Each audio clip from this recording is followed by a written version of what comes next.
تو کیا یہ انووک ہو جائے گا؟ اور نہیں ریاض پہ بھی وہ اس کے ایسٹرن سائڈ پہ کیا ہے تو وہ ریاض کے اندر نہیں ہے, اس کی ایسٹرن سائڈ پہ ہے. تو وہ تو آپ دیکھ رہے ہیں کہ سعودی ایئر اسپیس بھی کھلی ہے. تو سعودی عربیہ کا جو ایسٹرن پروونس ہے جہاں آپ کو کیا پتا, لیکن وہاں پہ امریکن ٹروپ اسٹیشنڈ ہیں اور امریکن ایئر بیس بھی ہے, اور یہ ان کا آئل رچ پروونس بھی ہے. اور انٹرسٹنگلی یہاں پہ ایک بہت بڑی شیعہ پاپولیشن بھی ہے. دس از دیر شیعہ پاپولیشن کا گڑھ ہے. تو بہت چیزیں ہیں جو ایران کو انکریج کریں گی ایسٹرن پروونس پہ, لیکن اس کا یہ مطلب نہیں ہے کہ وہ سعودی عربیہ میں لائک اٹیک کریں گے. ہاں بالکل. تو وہ تو میرے خیال سے کوئی ارادہ بھی نہیں ہے. یہ تو پہلے بھی آپ کو اگر پتا ہو حوثیوں نے ایسٹرن پروونس پہ اٹیک کیا تھا اور وہ انہوں نے روک دیے تھے.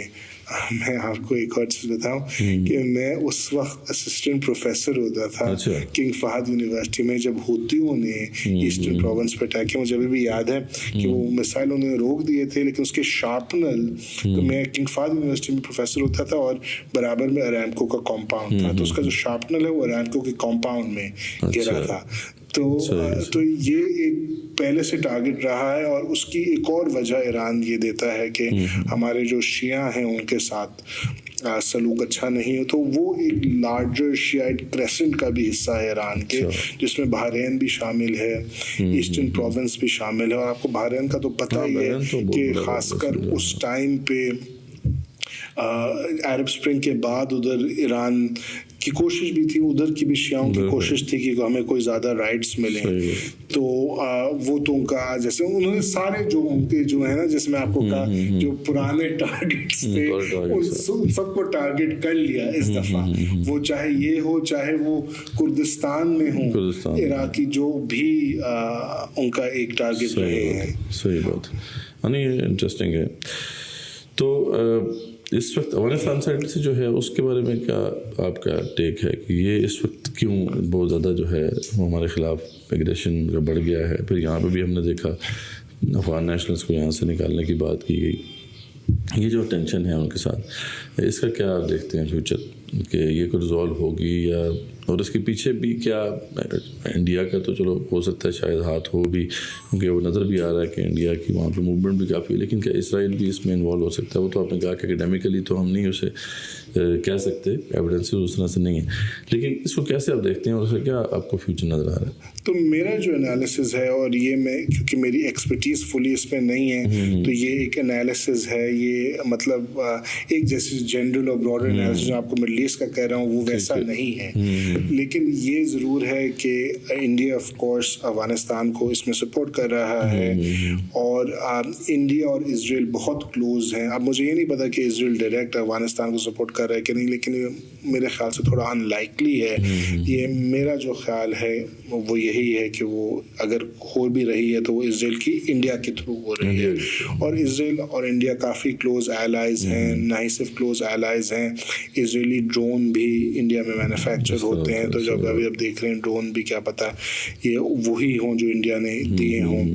تو آف کورس وہ تو نظر آ رہا ہے کنیکشن فلی. یہ کیسے ریزالو ہوتا ہے یہ بھی آف کورس ایک بہت بڑا کویشچن مارک ہے, اور مشکل لگ رہا ہے یہ بھی کافی ریزالو ہونا. ہوپ فلی بس یہی ہے, اور آپ کا کیونکہ یہ پلیٹ فارم بھی ہے کہ مسلمان جو ہیں وہ آپس میں اکٹھا ہوں, سعودی عربیہ ان کو سمجھائے افغانستان کو, جو دوسرے ایکٹرز ہیں نیبرنگ, چاہے وہ ایران ہوں چاہے وہ دوسرے مسلمان ایکٹرز ہوں جن کا کچھ انفلوئنس ہو افغانستان میں, وہ پاکستان افغانستان کو قریب لائیں, کیونکہ یہ تو بالکل ہماری ایئر اسٹرائکس بھی بہت ہوئی ہیں پچھلے ایک ہفتے سے, بہت زیادہ کشیدگی ہے. بالکل بالکل, اور یہ ہمارے لیے اچھا, میرے خیال سے تو اچھا ہوگا کہ آف کورس یہ لڑائیاں نہ ہوں, اور آف کورس آئیڈیلی تو یہ ٹیررزم بھی تحریک طالبان پاکستان اور طالبان کا ختم ہو, تو آئیڈیلی تو اور بزنس ٹائز ریزالو ہوں پاکستان افغانستان. میرے خیال سے تو ایک براڈر پکچر میں جو ہے آپس میں مل بیٹھ کے کام کریں اور بہت سارے ٹریڈ اور اس کے فوائد ہیں. بالکل اس میں کچھ. آخر میں ڈاکٹر صاحب یہ بتائیں جی کہ تھرڈ ورلڈ وار شروع نہیں ہوگی؟ شروع کیوں نہیں کر رہے آپ؟ جلدی سے کریں تاکہ کافی لوگ اس میں انٹرسٹڈ ہیں. دیکھیں ایک تو کیونکہ ہمارے ساتھ جو اس وقت مسلم آڈینس ہے ساری, پتہ نہیں کیا یہ obsession ہے ان کی کہ they love to see this destruction happen. خیر اس کی وہ سائیکولوجیکل ریزنس ہیں جس پہ ہم بات کرتے رہے, بالکل آئیڈیولوجیکل ریزنس بھی ہیں, لیکن یہ ہے کہ ہر دفعہ جب بھی ایسا ہوتا ہے نا تو بس لوگ جو ہے وہ سب کچھ کہتے ہیں جی بس اب گولڈ خرید لو, باقی سب بیچ تو جو ہے نا وہ ڈومز ڈے وہ جو ہے نا وہ جو کلاک ہے وہ ٹک کرنا شروع کر دیتی ہے. تو یہ جو ہے جیسے آپ نے بتایا اس کے بارے میں ذرا بتائیں کہ کیا بات, یعنی it doesn't seem to be like this کہ it's gonna be a huge or broader conflict. یعنی ایک کانفلکٹ ہے جس کے جو شارٹ ٹرم آبجیکٹیوز ہیں وہ جیسے آپ نے بتایا کہ بیلسٹک میزائل کیپیبلٹی کو انہوں نے نیوٹرلائز کرنا ہے. میرا نہیں خیال کہ نیوکلیئر کیپیبلٹی کو نیوٹرلائز کرنا بھی ابھی شارٹ ٹرم میں شامل ہے, may be in the long term it is there. تو بٹ یہ شاید جیسے آپ نے کہا 2-3 ہفتے کا اسٹیمیٹ ہے, اس کے بعد یہ کلوز ہو گیا, مطلب یہ ختم ہو جائے گا. And then of course they will keep on doing this and maybe in future as well. لیکن it's not going to be that like global war جس میں پوری دنیا آرماگیڈن بس شروع ہوگی. تو اس کے بارے میں تھوڑی سی تو ابھی جیسے لگ رہا ہے آف کورس ایک رشیا یوکرین کا ارینا ہے جس میں رشیا ورسز یورپ بھی جنرلی ایک ارینا ہے, اور دوسرا یہ ارینا ہے. لیکن جیسے میں نے آپ کو کہا کہ مطلب اگر, اور میں نے آپ کو یہ بھی بتایا کہ چائنا ابھی انٹرسٹڈ نہیں ہے اس کانفلکٹ میں ڈائریکٹلی انوالو ہونے کے لیے, تو ایسا تو نہیں لگتا کہ یہ مطلب ایک world war in the sense کہ سپر پاور کے چائنا بھی انوالو ہو جائے, رشیا بھی انوالو ہو جائے, یو ایس بھی, تو ایسا لگ بالکل بھی نہیں رہا. لیکن باقی اللہ کو بہتر پتہ ہے. لیکن ایسا نہیں لگ رہا کہ مطلب یہ خاص کر ایسٹ ایشیا اور ادھر پھیلے گی بات. یہ دو ابھی مین چونکہ کانفلکٹ چل رہے ہیں تو لوگوں کو آف کورس انزائٹی تو ہے, اور آپ نے کہا اس کے پیچھے بہت سائیکولوجیکل تھیوریز ہیں کہ آپ جب کہ آپ کے پاس کنٹرول نہیں ہوتا ایونٹس کا تو آف کورس آپ جی ہم تو کہتے ہیں ایسی تو کھیل نہیں سکے ہوگی نہ کھیلن. تو ہم تو ویسے ایسے رہتے ہیں کہ ہمارے ہاں انفارچونیٹلی یہ ایک ایسی سوچ ہے کہ بس یہ دنیا تباہی ہو جائے تو اچھا ہے. حالانکہ دنیا بھائی ہم نے تباہ کرانے کے لیے نہیں اللہ تعالیٰ نے دی تھی, اس کو ہمیں سنوارنا ہے. تو doomsday is not here yet, انشاءاللہ ٹائم ہے ہمارے پاس, ابھی بہت کچھ ہم کر سکتے ہیں. اور اللہ فتنہ کم کرے. اور اللہ فتنہ تو پھیل چکا ہے. We are living in the end times in way کہ یار ٹھیک ہے بہت سے ایونٹس ہو چکے ہیں, but still there is a lot out there to do. ابھی بہت کچھ ہے جو ہمیں کرنا ہے, بہت کچھ ہم کر بھی سکتے ہیں. there are a lot of opportunities for Muslim Ummah to take benefit from.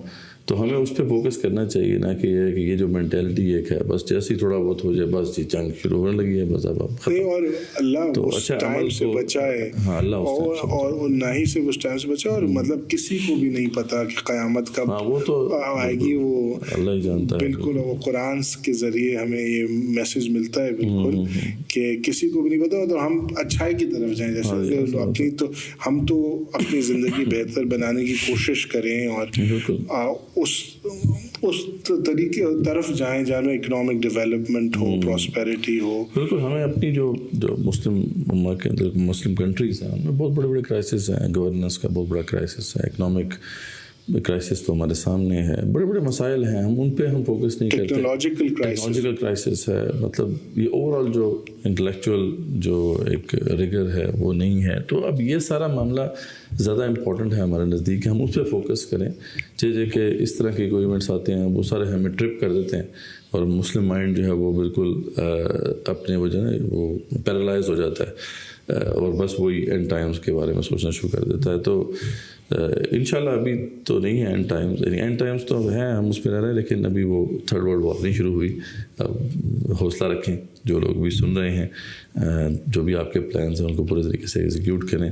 اور ریاستوں کو بھی پتہ ہے, سارے پالیسی میکرز کو بھی پتہ ہے کہ it is a limited conflict, اس کے بھی شارٹ ٹرم گولز ہیں جیسے ڈاکٹر صاحب نے بتایا. ہاں ان کے لانگ ٹرم گولز بھی ہیں, وہ اس کے لیے کام کرتے رہیں گے. ہمیں بھی اپنے لانگ ٹرم گولز اب بنانے ہیں, ہمیں بھی شارٹ ٹرم گولز بھی ہونے چاہیے, لانگ ٹرم گولز بھی ہونے چاہیے, تاکہ ہم اپنی اس جو اسٹیٹ ہے اس سے نکلیں. تو ہمیں اپنا جو دماغ ہے وہ بند نہیں کر دینا ان سارے ایونٹس کی وجہ سے. تو ڈاکٹر صاحب جزاک اللہ خیر, آپ نے ٹائم دیا. چلو آپ کو ہم مدعو کرتے رہیں گے اس جیو پولیٹیکل انالیسس کے حوالے سے بھی. تو آڈینس کے لیے بھی ہے کہ جیسے آپ کو پتہ ہے کہ ہمارا جو لاسٹ جو تھا سیزن وہ کمپلیٹ ہو گیا تھا, اس میں بہت سے مسائل بھی تھے, ہم نے آپ سے شیئر بھی کیا تھا. تو اس جو نئے سیزن کو, نئے چینل کو آپ سبسکرائب بھی کیجیے. آپ کو کویشچنس ہیں اگر آپ کے پاس ڈاکٹر صاحب کے لیے تو آپ ہمیں بھیج سکتے ہیں, ڈاکٹر صاحب سے اس کے آنسر لے کے آپ تک پہنچا دیں گے. اور آئندہ آنے والے جو بھی ایپیسوڈز ہیں ان کے بارے میں بھی آپ کو اس میں معلوم ہوتا رہے گا انشاءاللہ. تو do subscribe to this channel. جزاکم اللہ خیر.